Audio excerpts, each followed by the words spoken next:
तेज महाराष्ट्र न्यूज, आपला महाराष्ट्र, तेज महाराष्ट्र। सार्वजनिक बांधकाम विभागाची अतिक्रमण हटाव मोहीम वाडा तालुक्यात पळी नाका ते खंडेश्वरी नाका या ठिकाणी सार्वजनिक बांधकाम उपविभाग वाडा यांच्या वतीने उपविभागीय अभियंता यांच्या आदेशानुसार अतिक्रमण हटवण्यात आले।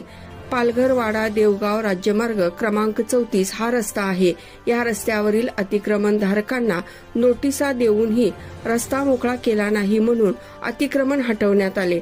अनेक वर्ष व्यवसाय करत असताना दुकान सुशोभित दिसण्यासाठी अनेक दुकानदार सजावट करतात। ही सजावट देखील अतिक्रमण परिसरात आल्यामुळे तोडण्यात आली।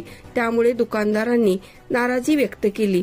त्याचप्रमाणे रस्त्यालगत असणारे छोटे व्यावसायिकांची दुकानेही बंद करण्यात आली।